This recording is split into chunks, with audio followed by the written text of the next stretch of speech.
Il avait mal, cet homme-là, ou aux jambes, il avait mal aux pieds. Exact. Puis là, il va très bien.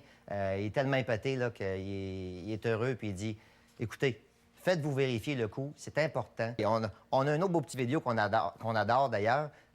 Si on le regarde d'ailleurs, c'est une vidéo qui démontre que quand vous avez une colonne vertébrale au niveau du cou, c'est-à-dire le cou, quand elle a été blessée, puis qu'il y a une instabilité ligamentaire au niveau du cou, ça peut créer ce qu'on appelle une kyphose cervicale qui va venir vers une arthrose prématurée. Notre spécialiste du sommeil, Kevin Napper, est confortablement installé, mais cependant, Dr Aumont, vous allez nous le dire, est-ce que la position qu'il a adoptée est une bonne posture pour le cou? C'est vraiment pas une bonne posture, hein, Kevin? T'es pas confortable, hein? Non, pas confortable. Qu'est-ce que ça va faire vraiment? Ça va vraiment créer un problème au niveau des hautes cervicales et ça va créer des surtensions au niveau neurologique, musculaire et ligamentaire. Ça va créer des instabilités et aussi des compensations au niveau de la colonne vertébrale durant le sommeil. Puis durant le sommeil, on le sait, hein, Kevin, comment c'est important au niveau de la régénération cellulaire.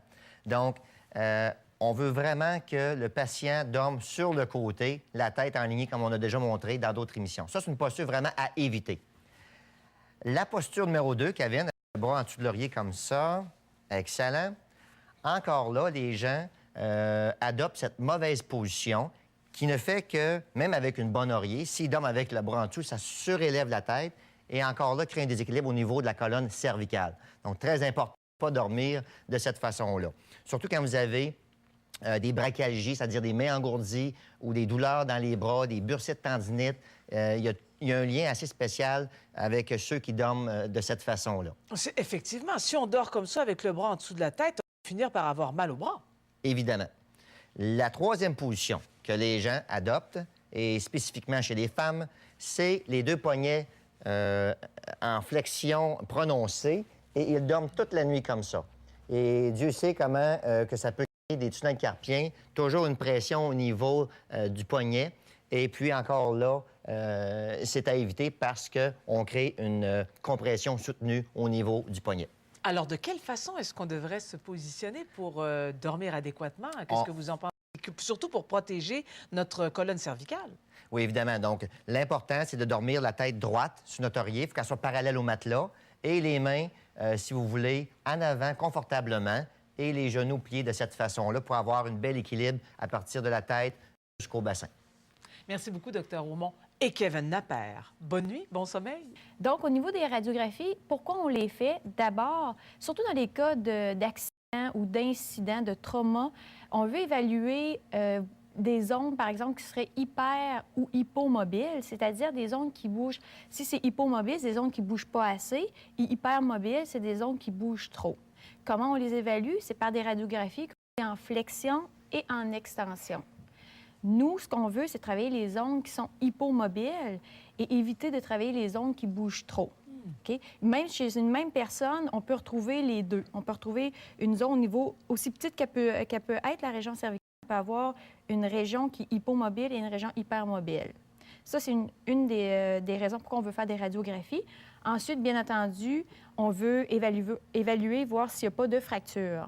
Okay? Ça, c'est très important pour éviter de traiter en cas de fracture.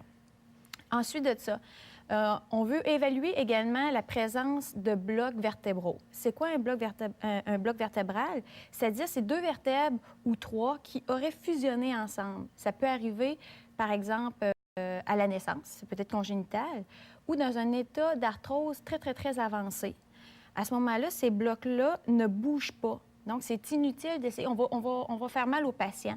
La façon de l'évaluer, il n'y a aucune autre façon que par des radiographies. L'importance de faire des radiographies. On veut également, on a parlé de l'arthrose, on veut évaluer l'état d'arthrose chez une personne qui potentiellement fait de l'arthrose. Hein, on veut évaluer... le degré. Exactement, le degré où c'est rendu. Même, c'est la même chose pour les gens qui font de l'ostéoporose. Hein, la seule façon d'évaluer la qualité de l'os, c'est par des radiographies. Donc, l'importance de faire des radiographies, surtout chez les gens qui sont sous corticostéroïdes, la fameuse cortisone, qui affaiblit beaucoup, beaucoup l'os. Les gens qui reçoivent oui, ça affaiblit l'os. Oui, Les gens qui vont recevoir, par exemple, des injections de cortisone au niveau des épaules, ça va énormément fragiliser la colonne cervicale. De là, l'importance de prendre des radiographies. Également, au niveau des paramètres normaux, on a des paramètres radiographiques. Puis si tu me le permets, Diane, Oui. je vais aller te montrer Oui, des on va paramètres. très bien Exactement. voir. Maintenant, Dr Hardy va se diriger vers un écran sur lequel sont placées justement des radiographies. Effectivement, ici, on a de gauche à droite des radios de la région cervicale. Diane, si on part de la première qui est à la gauche, c'est un renversement de courbure cervicale. Si on ne fait pas de radiographie, on ne peut pas la détecter, ce renversement. Au centre, on a une radiographie qui est quasi normale au niveau de la courbure cervicale. Et c'est ce qu'on voudrait voir chez les patients. Malheureusement, ce n'est pas ce qu'on voit toujours. À la droite, on a une radiographie qui, on dit, qui est c'est une hyperlordose. On pourrait également, à l'inverse, avoir une hypolordose. Donc, c'est des caractéristiques radiographiques qu'on veut évaluer. On veut également, si on voit à l'arrière, on a notre ligne de gravité. On veut évaluer, voir si au niveau de la ligne de gravité, c'est-à-dire qu'il n'y a pas de part antérieure de la tête. Et on a un fait intéressant ici parce que les radiographies nous permettent également de faire des évaluations pré et post. C'est-à-dire qu'ici, on avait une radiographie qu'on a prise d'un patient et, à sa première visite, et puis avec des traitements de prévention et tout, là, vraiment de façon sérieuse. On a pu faire une radiographie par la suite, après quelques mois après des traitements, puis on voit nettement la différence au niveau de ces deux radiographies-là, à quel point on a eu un retour quasi normal de l'état de la colonne cervicale. Alors, on comprend que la radiographie est un outil qui est très important pour vous dans votre pratique, la chiropratique, et en fait que le chiro est habilité à en faire et que vous ne prendrez pas de chance de ne pas aller de façon plus approfondie pour voir véritablement ce que peut-être une simple palpation vous permettra. Effectivement. Et puis, Diane, aussi, si je peux me permettre, c'est qu'on a mis beaucoup l'accent sur la première et la deuxième vertèbre cervicale. Et il y a des espaces à respecter au niveau de ces deux vertèbres-là. Et puis, le seul moyen de voir si les espaces sont respectés, c'est par des radiographies. En conclusion, Dr Nollet, l'importance de la colonne cervicale est majeure. Majeure. Moi, c'est ce que je retiens. C'est une des parties les plus importantes de notre corps, au même titre pratiquement que le cœur ou le cerveau. Oui, parce que c'est encore là, on le dit, c'est la région qui est le plus près du cerveau.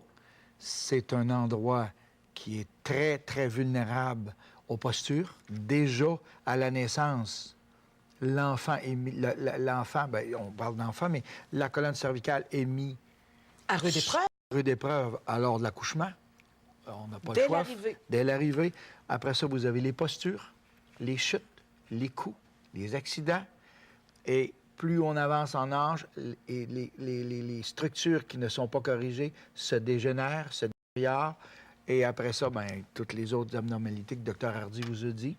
Alors, l'importance de la radiographie, c'est un outil de plus pour avoir un diagnostic très important pour pouvoir traiter la colonne cervicale comme il faut par le fait même. Vous éliminez les pressions sur le nerf et vous avez un corps qui se remet à fonctionner normalement. Et à ce moment-là, bien, dans notre triangle de la santé, l'énergie circule adéquatement. Et voilà, Diane, tu as tout compris.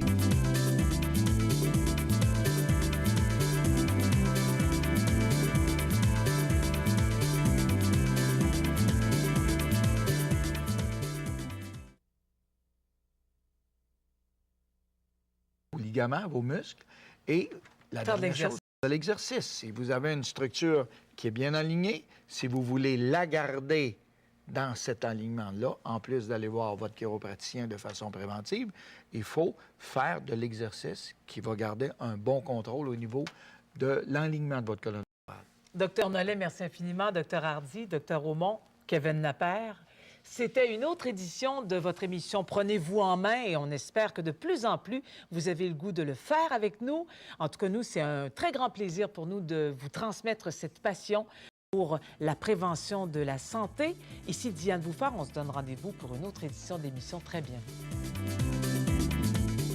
Cette émission vous a été présentée par les cliniques chiropratiques de la Rive-Sud, Saint-Nicolas et Sainte-Croix, et par la clinique chiropratique de Lièvre à Québec.